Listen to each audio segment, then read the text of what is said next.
ñoo ngi wax waxu tëj ki tijji ba tey ñoo ngi wax waxu émeute wala agitation ba tey quel est le problème le mal il est profond à quel point. Belle question c'est-à-dire que dafa am ñaari affaire yu am maanaam conditions yi nga xam ne étudiants yi ñu ngi koy dundee ci amphi yi ak ci campus social yi ak ci restaurant yi ak service médical yooyu yëpp ak jaaxle bi ñu am ci àdduna donc loolu je pense que c'est conjoncturel mais am na beneen aspect boo xam ne boo nekkee université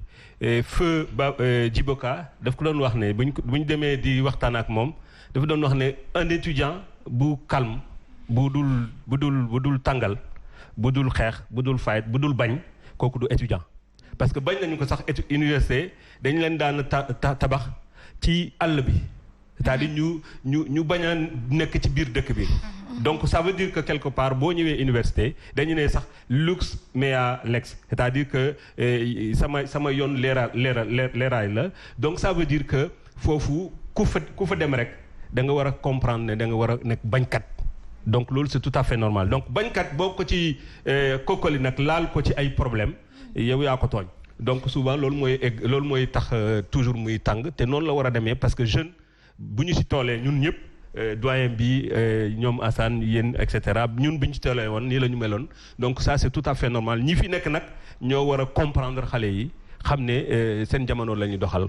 Papa Sane dafa mel ni kon gune dafa ànd ak deret bu tàng jër. ba tax ne waruñu laale ak moom est-ce que tey jii nii waruñu laale ak moom war na tax moom itam muy ut ñuy laale ak moom. parce que c'est dans les deux sens. oui warul am benn yoon raison di ut ñuy laale ak moom malheureusement à l'impossible nul n'est tenu quand une situation se présente foog nga wut solution étudiant bu toog ba heure bourse am passé. mënul fay restaurant.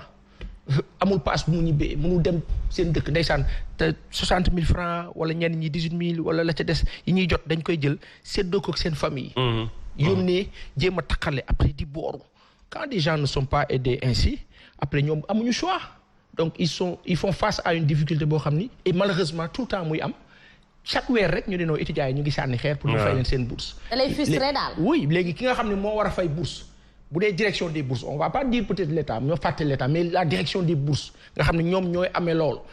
ils nous diront toujours statistiques yi administration bi lenteur et cetera mais que les gens s'arrangent pour que bu ñu xeexee tey mais suba ñu bañ a xeex. Aïcha mi ngi noonu suñu papa ji depuis 1969 ba tey jilee Sénégal la ngi rencontrer justement ces genres d'agitation ci université yi xale yi di frustré lan mooy solution. Bon, solution bi ndax danañ ko trouver totalement je ne crois pas ndax contradiction mooy avancer la société. Je pense su fekkee ne amul ay contradiction duñu mën a avancer donc nañ xam ne aussi contestation dafa bokk ci li avancer le progrès. Donc ensuite université lieu de contestation la par excellence li ñuy wax rek mooy d'abord bu fekkee ne jafe-jafe yi bëri nañu Papa Sane wax na ko léegi. buñ ko mën a bëggee wàññi nguur gi na def li mu war a def. étudiants yi def li ñu war a def. je pense étudiant bu demee université njàng moo fa yóbbu. c'est vrai. mais les conditions sociales day def aussi comme ni ñu ko waxee léegi. jafe-jafe yi du bëri. mais aussi je pense dañ ko war a organiser waat parce que bu ñu xamee population boo jël université Dakar population bi fa nekk. vraiment doy na waar. donc pour gérer ko c'est très très difficile. day metti beneen bi day am ñeneen ñu ci jaxasoo. waaw ñu ci jaxasoo nag loolu il faut que même une organisation assez rigoureuse mais loolu du tere aussi problème am 69 bi ngay wax dama ciy glisser parce que 69 ci la CNTS juddu. parce que CNTS mi ngi juddu ci dissolution UNTS. nga xam ne ñu ngi ko dissoudre à partir de la grève des étudiants de 1968 tarxiis ba 69 ñu donc nga parce que syndicat yi dañ ci dugg. mais pour soutenir aussi la grève des étudiants.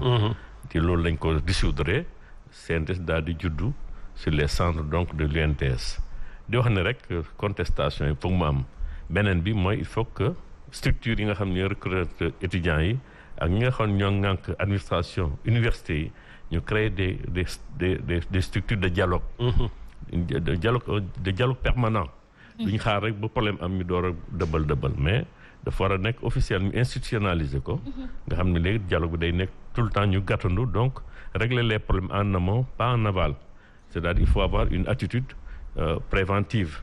n'est-ce pas, une attitude offensive sur les problèmes et non pas une attitude défensive. Je pense qu'une fois daañu trouver ay solutions. Inch'Allah Rabbi, ça veut dire prendre les devants, gouverner c'est prévoir. Prenez les devants bu dul loolu rek xale yi yaa ngi nii de mais ni man 6 mai moom la ñuy descendi ba tey bi pa 2001 ñu daal di tàbbi ci décès à Nairobi au Kenya du juge sénégalais Leyti Kama qui fut entre 1955 et 1999 le premier président du tribunal pénal international pour le Rwanda ñu daal di rek ñaanal ko yàlla yàlla yërëm ko te xare ko àjjana surtout ci weer bu barkeel bi nga xamante ni anniversaire am ci la tombé waat ni 2001 ba 2021 ça fait 20 ans aujourd'hui yal na yàlla yeesalaat yërmandem ci moom bu baax a baax ñu tàbbi itam ci 2019 yaa taxu ko yàgg la chambre criminelle du tribunal de grande instance de Mbour condamne par contumace Cheikh Béthio Thioune guide des Tiantakoun à 10 ans de travaux forcés et 200 millions de francs CFA à titre de dommages et intérêts pour complicité et pour non-dénonciation dans l'affaire du double meurtre de Médinatoul Salam près de Mbour mu nekkoon atte boo xamante ni balaa muy génn àddina rek yàlla weddina ni que lii ni mel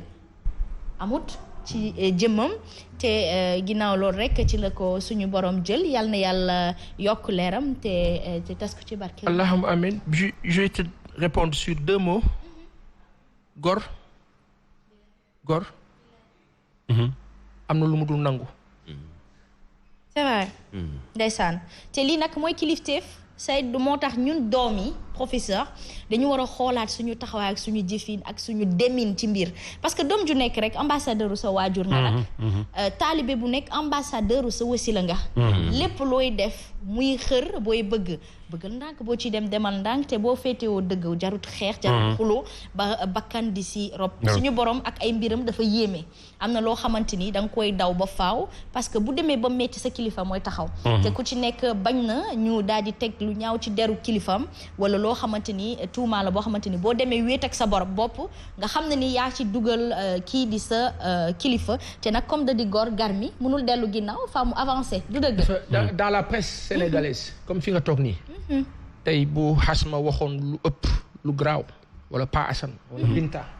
wala professeur wala keneen ku nekk fii Bougane day wuy ji c'est vrai that the same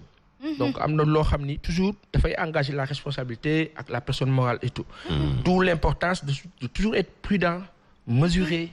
et à la limite affable c'est-à-dire def attention ci lépp mesure dafa baax mi ngi noonu fii lañ koy ndar keppee Binta Ba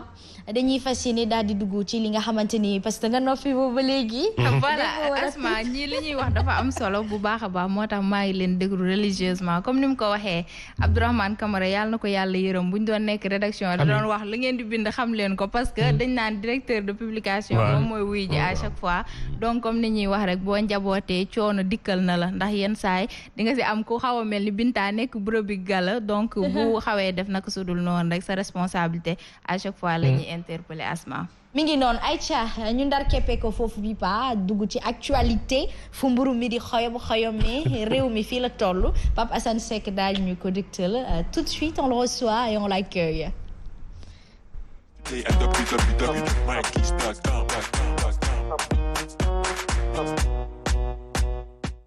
Alors en first, aujourd'hui, on va parler des 2 points, les 2 points vraiment très croustillants. Je trouve l'attaque contre Guy Marius Sagna,